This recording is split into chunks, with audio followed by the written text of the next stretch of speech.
ನಮಸ್ತೆ, ನಾನು ಡಾಕ್ಟರ್ ದೀಪಾ. ಇವತ್ತಿನ ನಮ್ಮ ಟಾಪಿಕ್ ಅಂದರೆ ಸೀಬೆಕಾಯಿ ಬಗ್ಗೆ ಹೇಳ್ತಾ ಇದ್ದೀನಿ.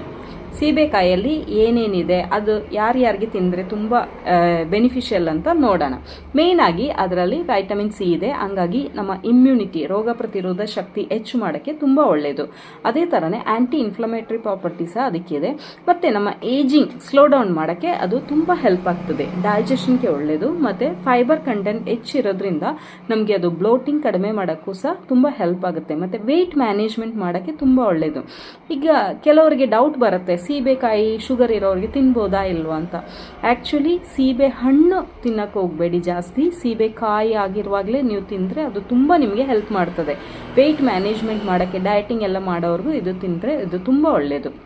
ಮತ್ತು ಪೊಟ್ಯಾಸಿಯಂ ರಿಚ್ ಇರೋದ್ರಿಂದನೇ ನಮಗೆ ಬಿ ಪಿ ಕಂಟ್ರೋಲ್ ಮಾಡೋಕ್ಕೂ ತುಂಬ ಒಳ್ಳೆಯದು. ಅದೇ ಥರನೇ ನಮಗೆ LDL ಮತ್ತು ಟ್ರೈಗ್ಲಿಸರೈಡ್ ಕೊಲೆಸ್ಟ್ರಾಲ್ ಕಮ್ಮಿ ಮಾಡೋಕ್ಕೆ ಹೆಲ್ಪ್ ಮಾಡುತ್ತೆ. ಅದೇ ಥರನೇ ಒಳ್ಳೆ ಕೊಲೆಸ್ಟ್ರಾಲ್ ಇರುತ್ತಲ್ಲ HDL, ಅದು ಹೆಚ್ಚು ಮಾಡೋಕ್ಕೂ ಇದು ಹೆಲ್ಪ್ಫುಲ್ ಆಗಿದೆ.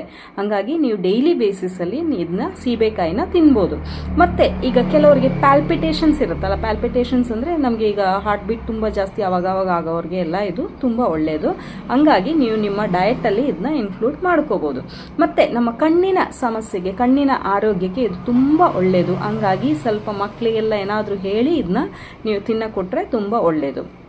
ಇನ್ನು ಅದೇ ಥರನೇ ನಿಮಗೆ ಏನೇನು ವೈಟಮಿನ್ಸ್ ಇದರಲ್ಲಿ ಬೇರೆ ಇದೆ ಅಂತ ನೋಡಿದ್ರೆ, ವೈಟಮಿನ್ B3 ಇದೆ, B6 ಇದೆ, B9 ಇದೆ, folic acid, iron, calcium, magnesium, zinc, manganese, potassium ಎಲ್ಲ ತುಂಬ ಜಾಸ್ತಿ ಇದೆ ಇದರಲ್ಲಿ. ಹಾಗಾಗಿ ನೀವು ಡೈಲಿ ಬೇಸಿಸಲ್ಲಿ ಇದನ್ನು ತಿನ್ಬೋದು. ಮತ್ತು ನಮಗೆ ನರ್ವ್ ಫಂಕ್ಷನ್ ಆಗಿರಲಿ, ಇಲ್ಲಾಂದರೆ ಬ್ರೈನ್ ಫಂಕ್ಷನ್ ಎಲ್ಲ, ಅದಕ್ಕೆಲ್ಲ ಆ ಫಂಕ್ಷನ್ಸಿಗೂ ಎಲ್ಲ ತುಂಬ ಹೆಚ್ಚು ಹೆಲ್ಪ್ ಮಾಡುತ್ತೆ. ಮತ್ತು ಮೆಗ್ನೀಷಿಯಂ ಇರೋದ್ರಿಂದನೇ ನಿಮಗೆ ಮಸಿಲ್ ಮತ್ತು ನರ್ವ್ ರಿಲ್ಯಾಕ್ಸೇಷನ್ಗೂ ಎಲ್ಲ ಇದು ತುಂಬ ಹೆಲ್ಪ್ ಮಾಡುತ್ತೆ.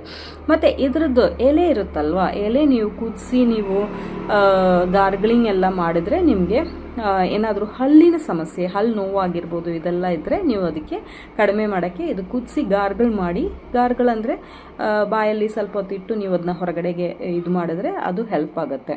ಹಾಗಾಗಿ ತುಂಬ ಬೆನಿಫಿಟ್ಸ್ ಇರೋದು ಈಗ ಸೀಬೆಕಾಯಿ ಅಂತ ಅಂದರೆ. ಹಾಗಾಗಿ ಡೈಲಿ ಬೇಸಿಸಲ್ಲಿ ನೀವು ಇದನ್ನ ಸೇವನೆ ಮಾಡ್ಕೋಬೋದು. Thank you.